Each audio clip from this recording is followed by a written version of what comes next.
Could UFC 303 be the last time we see Conor McGregor in the octagon? I think it very well could be. Conor McGregor is going to be 36 years old in July. By the time he fights again, it probably won't be for another year from now. He always says he wants to fight 2 or 3 times in a year. We're lucky if we get one Conor McGregor fight a year. He hasn't fought in a very long time. This fight took forever to come together. So I don't think the next fight is going to come together any faster. And then what are we going to see? A 37, 38-year-old Conor McGregor? This is his last chance to get another title shot. If he loses to Michael Chandler, it's all over in the octagon for Conor McGregor. All right, let's talk about this fight and why I think Michael Chandler is going to end Conor McGregor once and for all. All right, fight fans, if you haven't yet, hit that like button and subscribe to the channel so you can get all my UFC updates. The first thing I want to show you guys is some training footage that Conor McGregor just released this morning. Like, if you take a look at him, he's so flat-footed and stoic. There's no bounce. There's no side-to-side lateral movement. He's just marching straight forward, and he's a sitting duck for counters, man. I know he's just training with some old guy, but, like, if you look at his footwork, man, he just looks extremely hittable to me, especially that front right leg for leg kicks. Michael Chandler is really good at single leg takedowns as well. And if he's going to be flat footed with all that weight on his lead leg, man, Michael Chandler is going to have a field day in my opinion. I think he's going to take Conor McGregor down and really grind him out. I mean, he was able to take down Dustin Poirier. He took down Justin Gaethje. Michael Chandler is a really good wrestler. He's got pretty decent cardio too, but he does have a little suspect of a chin, right? So if he wants to go blow for blow with Conor McGregor, that's not going to be a strategy that will work for him, because if some of these guys can put his lights out, like Charles Oliveira, who hits pretty hard, but man, Conor McGregor is really going to do some damage to Michael Chandler. But I do think Michael Chandler is going to fight really, really smart. I think he's got to use his wrestling, use his ground and pound, and Chandler's got really good, elusive, like side-to-side movement when he comes in and he throws big shots. He doesn't march straight forward. Conor McGregor, man, that stoic stance is going to get him in a lot of trouble. Let's just be honest. Conor McGregor is not the same fighter. He's 35, going on 36.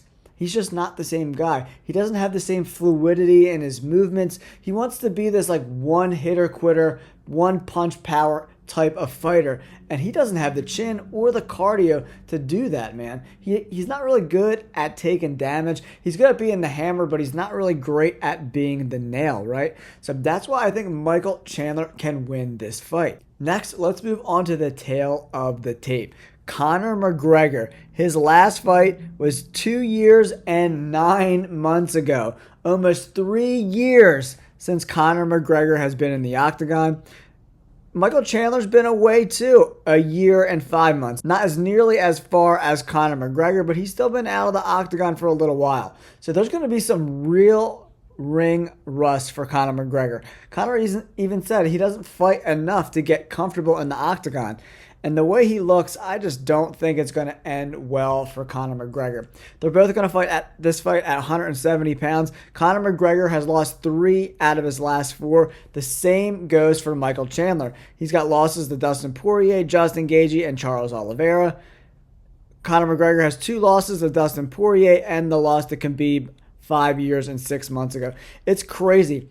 He's only fought 4 times in the last 5 years. It's really, really crazy. Only 5 times in the last 7.5 years for Conor McGregor. I haven't seen a fighter change their style as much as I have with Conor McGregor. He was so elusive at 145 pounds. Even when he fought Alvarez at 155, even the Nate Diaz fights, he had a lot more hop in his step. He was a lot harder to hit. And the last 2 fights with Dustin Poirier was just boxing him up, man, boxing his face off and not doing a bunch of crazy stuff. He was just kind of sitting in the pocket and picking Conor McGregor apart. And I definitely think Michael Chandler can do that. Michael Chandler doesn't string together combinations as well as Dustin Poirier does, but Chandler has just as much power, man. And I think Conor McGregor has a lot of trouble with southpaws. So I think Michael Chandler, it's going to be a little bit different of a fight. But does Conor McGregor have that dog in him? Because you know Michael Chandler does, man. He's an absolute dog. He wants to get in a war, a bloodbath battle. I don't know if Conor McGregor has that in him anymore. And then, if Conor McGregor loses this fight, he would have lost 4 out of his last 5. For me, that's pretty much a picture wrap. Maybe at some point they make the Nate Diaz fight. But, I mean, Justin Gaethje would be a fun fight too. But I just don't see Conor McGregor coming back at 36 and a half, 37 years old. Man, I just don't see it happening. So if Michael Chandler goes out there and beats the brakes off of Conor McGregor, I think this will be the last time we ever see Conor McGregor in the octagon. Maybe he'll do some gimmick boxing fight or some gimmick bare knuckle fight or some bullshit like that. He's really squandered his career, man. When he went to box Floyd Mayweather, it was the worst thing for Conor McGregor's fighting career. He made an absolute bag in that fight, and pretty much 99 out of 100 people would have took that fight and that bag for sure. I don't blame him for doing that. But he's fighting like a boxer. He was so much better when he was more of that karate boxer combo, man, with throwing elbows and lots of kicks and really elusive with that bounce in and out, side to side, good head movement. Conor McGregor has become this like march forward, tense boxer, man, and it doesn't work for him. And clearly the last 2 Dustin Poirier fights showed that he is not that guy. And he's a little sloppy on the feet, gets himself in trouble, and he got taken down in those Dustin Poirier fights, and he couldn't do shit off his back. So if Michael Chandler, he could definitely take Conor McGregor down. And there's no chance in my mind that Conor McGregor is going to be able to build a base, work back to his feet, and get back in this fight. If Michael Chandler takes Conor McGregor down, he's going to beat the crap out of him on the ground, wear Conor McGregor out, and then when they stand up in the second round, I think Michael Chandler finishes Conor McGregor. So I'm going with the second round TKO stoppage for Michael Chandler to win this fight, get in title contention, and also end Conor McGregor as a title contender in the UFC. All right, guys, let me know in the comments below. Who do you think wins this fight? You think Conor McGregor has what it takes to get back in title contention at 170 or 155 pounds? Or do you think Michael Chandler ends Conor McGregor? Because that's what I'm going with. Don't forget, hit that like button, subscribe to the channel, and we'll catch you guys on the next video. Peace.